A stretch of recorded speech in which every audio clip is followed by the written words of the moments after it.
এইবাৰ আপোনালোকৰ দালি নগলে আপোনালোকৰ কথা নুশুনে আপোনালোকৰ প্ৰৰচনাত আপোনালোকৰ ষড়যন্ত্ৰত অসমীয়া জনতাই ভৰি নথয় হিন্দু মুছলমানক লৈ কোনো কাৰণত কোনো এগৰাকী সাধাৰণ জনতাই সংঘাতত লিপ্ত নহয় স্পষ্ট কথা অসমৰ সাধাৰণ জনতাই আপোনালোকক ইমান বছৰ দেখিলে কি কৰিলে গৰে হিন্দু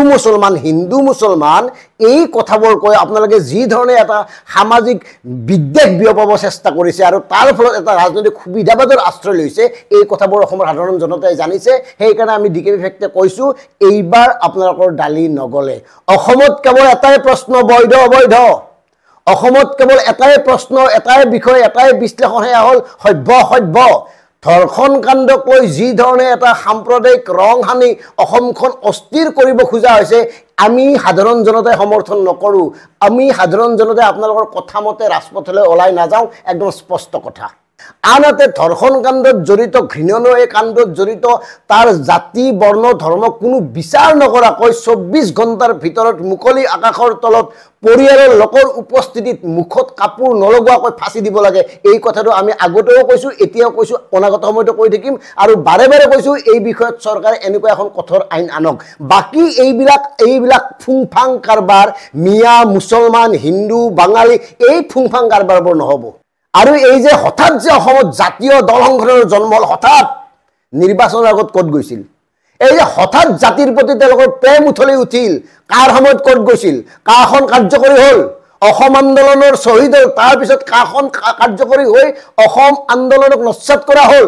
কত গৈছিল জাতীয় সংগঠন আমিও জাতীয় মঞ্চ ডিকেবি একটা জাতীয় মঞ্চ আমিও জাতীয় জীবনৰ লগত জড়িত আমিও জাতীয় নাগৰিক গতিকে আমাৰ দৰে সাধাৰণ লোকৰ কোৱাৰ অধিকাৰ আছে আমি কমেই আৰু আপোনালোকৰ এই কামবোৰৰ আমি বিৰোধিতা কৰিম যদি সঁচা অৰ্থত অসমখন শান্তিক আমি সঁচা অৰ্থত অসমখন প্ৰগতিশীল কৰিব খোজে সঁচা অৰ্থত যদি জাতিটোক ৰক্ষা কৰিব খোজে সঁচা অৰ্থত যদি জাতীয় সত্তাৰ প্ৰতি আপোনালোকৰ দায়বদ্ধতা আছে সন্মান আছে তেতিয়াহলে অসমত অসমীয়া ভাষা অসমৰ কৃষ্টি সংস্কৃতি ৰক্ষণাবেক্ষণৰ কাৰণে কাম কৰক এপিএসসিৰ পৰা অসমীয়া ভাষা নোহোৱা হৈ গল মাত মাতিলে অসমত এতিয়ালৈকে বিগত 8 বছৰত অৰ্থাৎ ভাৰতীয় জনতা পাৰ্টিৰ কাৰ্যকালত 8000তকৈ অধিক বিদ্যালয় চৰকাৰী বিদ্যালয় বন্ধ হল কিয় বন্ধ হল একত্ৰীকৰণৰ নামত বন্ধ হোৱা এই চৰকাৰী বিদ্যালয় সমূহৰ বৰ্তমানৰ অৱস্থা কি কিয় চৰকাৰী বিদ্যালয়ৰ প্ৰতি অসমীয়া ছাত্ৰ ছাত্ৰীৰ আগ্ৰহ নোহোৱা হৈছে কিয় ব্যক্তিগত খণ্ডক বৰপিৰা পাৰি দি আছে এই কথাবোৰ কোনে কব অসমত 14% কম কৃষি ভূমিত জলসিঞ্চনৰ ব্যৱস্থা কিয় আমাৰ পথাৰখন শক্তিশালী কৰিব পৰা নাই কিয় আমাৰ পথাৰখনত বৈজ্ঞানিক পদ্ধতিৰে কৃষি কৰ্ম কৰাৰ কাৰণে উৎসাহিত কৰিব পৰা নাই কিয় এই কথাবোৰ কোনে মাতিব কৃষি ভূমি উদ্যোগ ভূমিলৈ ৰূপান্তৰ কৰি কোনে কিমান বিঘা এনেকুৱা ভূমি দখল কৰিছে নিজৰ হাতলৈ নিছে তাৰ কথাবোৰ চিন্তা কৰক কোনে অসমৰ মূল পথৰ দুয়োপাৰে থকা শ বিঘা মাটি দখল কৰিছে ক্ৰয় কৰিছে বিভিন্ন উপায়েৰে কাৰ হাতলৈ গৈছে এই কথাবোৰ চিন্তা কৰক হিন্দু মুছলমান বহুত হল আমাৰ সিম্পল কথা অবৈধ হিন্দুৱে হওক বা মুছলমানে হওক বা অবৈধ যিয়েই নহওক অসমত অবৈধ নাগৰিকক স্থায়িত্ব দিব নালাগে একদম সাধাৰণ কথা গতিকে যদি অবৈধ তেওঁলোকক খেদি দিয়ক যদি তেওঁলোকৰ বৈধতা নাই যদি তেওঁলোক ভাৰতীয় নাগৰিকত্ব নহয় যদি তেওঁলোকে ভাৰতীয় সংবিধানে তেওঁলোকক কোনো অধিকাৰ দিয়া নাই তেতিয়াহলে তেওঁলোকক খেদি দিয়ক কিন্তু এই মিয়া বিদ্বেষ মুছলমান বিদ্বেষ এটা বিশেষ সম্প্ৰদায়ৰ কথা কৈ এওঁলোকৰ লাজ নাই এওঁলোকৰ অলপ সাহস নাই যে তেওঁলোকে বিশেষ সম্প্ৰদায় বুলি কয় অকনা যদি সাহস আছে যে মিয়া মুছলমানৰ নাম ক'ব নোৱাৰে মিয়াৰ নাম ক'ব নোৱাৰে আৰু এই তথাকথিত ৰাজনৈতিক নেতাসকলে কি কয় বিশেষ সম্প্ৰদায়টোৱে অমুক কৰিছে বিশেষ সম্প্ৰদায়টোৱে তমুক কৰিছে কিহৰ বিশেষ সম্প্ৰদায় কোনটো বিশেষ সম্প্ৰদায় মানে কি ইলেকশ্যনৰ আগত টুপি লৈ মুছলমানৰ ভোট খুজিব যাব ইলেকশ্যনৰ আগত আজান দিব ইলেকশ্যনৰ আগত মছজিদে খাদ্য বিলাব আৰু এতিয়া হিন্দু মুছলমান বিশেষ সম্প্ৰদায় নহব অসমত এই কথাবোৰ নহব একদম সাধাৰণ কথা ডিকেবি ফেক্টৰক সাধাৰণ জনতাই স্পষ্টভাৱে জনাই দিছে এই ধৰণৰ ৰাজনীতিক এতিয়া গুৰুত্ব নিদিয়ে আৰু গুৰুত্ব নিদিয়ে বাবে আমাৰ দৰে সাধাৰণ জনতাই এতিয়া আপোনালোকৰ প্ৰৰচনা মতে নচলে আপোনালোকৰ ষড়যন্ত্ৰত ভৰি নথয় আৰু মন কৰিব দৰ্শকসকল যিসকলে হিন্দু মুছলমান কৈ আছে তেওঁলোকৰ ঘৰবোৰ চাওক তেওঁলোকে কি কৰে তেওঁলোকৰ ব্যৱসায় চাওক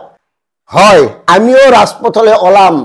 যদি এই মন্ত্ৰী বিধায়ক যদি এই শীৰ্ষ ৰাজনৈতিক নেতাসকলৰ লৰা ছোৱালী ৰাজপথলৈ আহে সাধাৰণ জনতাক ব্যৱহাৰ কৰি সাধাৰণ জনতাৰ মূৰত কঁঠাল ভাঙি খাব খুজিব তেওঁলোকে আৰু আমি সহ্য কৰি থাকিম এনেকৈ প্ৰতিবাৰে সহ্য কৰি যাম অসমীয়া মাধ্যমৰ অৱস্থা অসমীয়া ভাষাৰ অৱস্থা অসমীয়া যুৱকৰ অৱস্থা 30 লাখতকৈ বেছি নিবনুৱা আৰু জাতীয় সংগঠনবিলাকে এতিয়া মিয়া বুলি কৈ গোটেই বিষয়বোৰ বিষময় কৰি তুলিছে আৰু জাতীয় সংগঠনৰ নামত হঠাৎ এটা ৰাতিতে বিভিন্ন দল সংগঠন জন্ম হৈছে আৰু তেওঁলোকৰ বেকত কোন আছে নেপথ্যত কোন আছে সাধাৰণ জনতাই বিশ্লেষণ কৰক সাধাৰণ জনতাই চাওক চালে দেখিব কাৰ কি চৰিত্ৰ কাৰ কি ৰূপ মই সকলোকে সামৰি লোৱা নাই তাৎক্ষণিকভাৱে স্বদেশপ্ৰেমী হোৱা আকস্মিকভাৱে দেশ আৰু জাতিৰ প্ৰতি দায়বদ্ধতা অনুভৱ কৰি স্বাৰ্থ সন্মুখত ৰাখি ৰাজপথলৈ ওলাই আহি অস্থিৰ পৰিৱেশ সৃষ্টি কৰা তথাকথিত একাংশ জাতীয় সংগঠনৰ প্ৰতিহে আমাৰ এই কথা আৰু এটা কথা আমি স্পষ্টভাৱে জনাব খুজিছোঁ এই যে উজনি নামনি কিছুমান ফকলেণ্ডু কিছুমান যে আপোনাৰ মই তেওঁলোকক কি বুলি ক'ম তেওঁলোকক ক'বলৈ মোৰ মন বহুত আছে কিন্তু সামাজিক মাধ্যমত ক'ব নোৱাৰে এই ফকলেণ্ডু কিছুমানে মানে ধদুৱা কিছুমানে উজনি নামনি কৰি যি ধৰণে এটা ৰাজনীতি কৰি আছে আৰু অসমখন ভাগ কৰিব খুজিছে তেওঁলোকে এই ধৰণৰ কথা কৈয়ে মানে জীৱন যাপন কৰি আছে তেওঁলোকে এই ধৰণৰ কথা কৈয়ে ঠিকাঠুকুলি লাভ কৰি আছে তেওঁলোকে এই ধৰণে বিভাজনমুখী কথা কৈয়েই নিজৰ ল'ৰা ছোৱালী নিজৰ বংশ পৰিয়ালক এটা ভাল স্বাচ্ছন্দ্যকৰ জীৱন দিছে তেওঁলোকক কৈছোঁ উজনি নামনি নাখাটিব উজনি নামনি নহ'ব বৃহত্তৰ অসমীয়া জাতীয় জীৱনত অংশগ্ৰহণ কৰা প্ৰতিটো জাতি জনগোষ্ঠী প্ৰতিটো ধৰ্মৰ লোক প্ৰতিগৰাকী সাধাৰণ জনতাই অসমক ভাল পায় অসমৰ প্ৰতি দায়বদ্ধতা আছে সমগ্ৰ অসমখনক টুকুৰা টুকুৰ কৰিবলৈ গৈ আপোনালোকে যি ধৰণে নিকৃষ্ট নিৰ্লজ্জভাৱে ৰাজনীতি কৰি আহিছে আমি তাক ধিক্কাৰ দিছোঁ আৰু আপোনালোকৰ এই কথাত অসমৰ সাধাৰণ জনতাই মুঠেও সমৰ্থন নিদিয়ে গতিকে ডিকেবি ফেক্টৰ স্পষ্ট কথা হিন্দু মুছলমান বহুত হৈ গ'ল এতিয়া হিন্দু মুছলমানৰ এই প্ৰৰচনাত আমি কোনো মুছলমানৰ লগত কাজিয়াত লিপ্ত নহওঁ সংঘাতত লিপ্ত নহওঁ